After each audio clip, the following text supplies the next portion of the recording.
Alhamdulillah kemarin kita baru saja bertemu dengan hari yang insya Allah itu momentum besar gitu. Jadi di bulan ini kita itu dapat 2 momentum besar sekaligus yang nggak tanggung-tanggung gitu. Satu momentum Muharram, satu lagi ada momentum 17 Agustus 1945 tentang sama-sama kemerdekaan. Kalaulah di Muharram nanti insya Allah akan kita bahas, kalau di Muharram itu kita semangat jiwa muslim itu merdekanya sebagaimana merdekanya Nabi Yunus yang dikeluarkan dari dalam perut ikan paus atau ikan nun, atau kalau di Nabi Musa alaihissalam itu merdekanya ketika di bulan Muharram diselamatkan dari penjajahan atau pengejaran terakhir yang dilakukan oleh tentara Firaun. Ada juga kemudian bersungguh-sungguhnya Nabi Adam alaihissalam ketika ingin menyampaikan tentang taubatnya itu kan ketika di bulan Muharram gitu. Kemudian Nabi Nuh yang selamat dari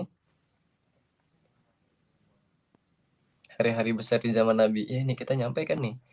Kemudian Nabi Nuh itu dia berdoa, Robi ini maglubun fangtasir, ya Allah aku ngaku kalah, tolonglah aku. Kemudian Allah mengatakan, coba coba deh Nuh, kamu buat pohon gitu, kamu buat kapal. Itu kan kapan terjadinya? Pas di momentum Muharram ini.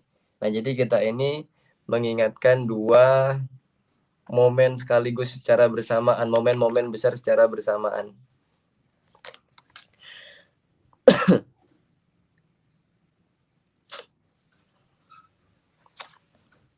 Jadi intinya yang akan kita bahas di sini adalah 2 momen besar kita sebagai semangat juang muslim, dan satu lagi di sini adalah kita sebagai juang semangat tanah air gitu. Nah, apalagi judul besar kita itu adalah kemerdekaan dalam perspektif Islam gitu.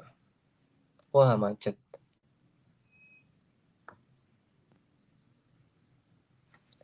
Data not found. Masya Allah. Tapi ya kita mulai. Biasa sebelum saya memulai, saya akan mewanti-wanti untuk teman-teman semuanya, qayyidul ilma bil kitab. Bawalah pena, bawalah catatan, bawalah kertas untuk persiapan berburu tentang ilmu. Karena ilmu itu seperti hewan buruan. Kalau kamu tidak menalinya, maka dia akan cepat pergi. Kalau kamu tidak mengikatnya, maka dia akan sangat liar kemudian hilang dari apa yang kamu punya gitu. Oke, siapkan pena, siapkan kertas, atau siapkan buku karena kita akan bahas satu momen yang besar.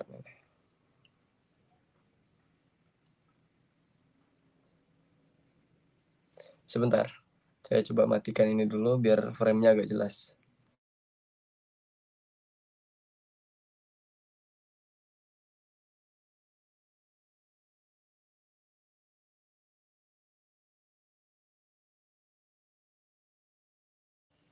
Insyaallah.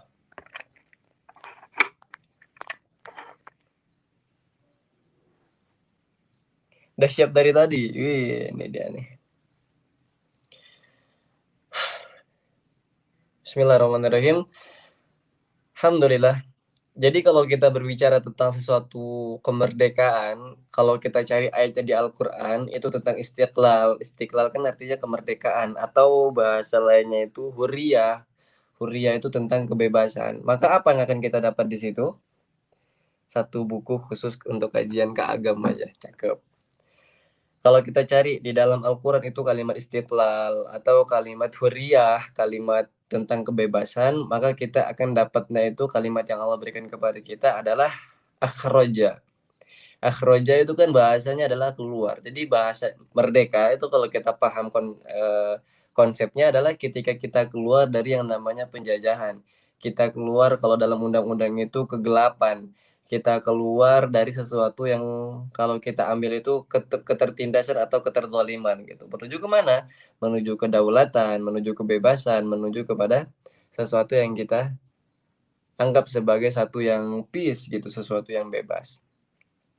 Itu tentang kemerdekaan.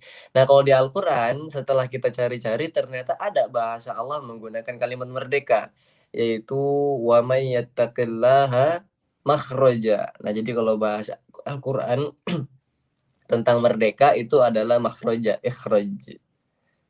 Ikhraj itu artinya keluar. Wa may yattaqillaha yaj'al lahu makhraja. Barang siapa yang bertawakal kepada Allah, maka dia akan menjadi orang yang makhraja, orang yang merdeka, orang yang bebas, orang yang kalau keluar rumah nggak ada tuntutan, orang yang kalau pengen kerjaan nggak ada tuntutan, orang kalau pengen kemana mana nggak ada yang mesti dia lakukan kecuali dia makhraja, bebas di situ. Syaratnya apa? Wa may yattaqillah, bertakwa kepada Allah.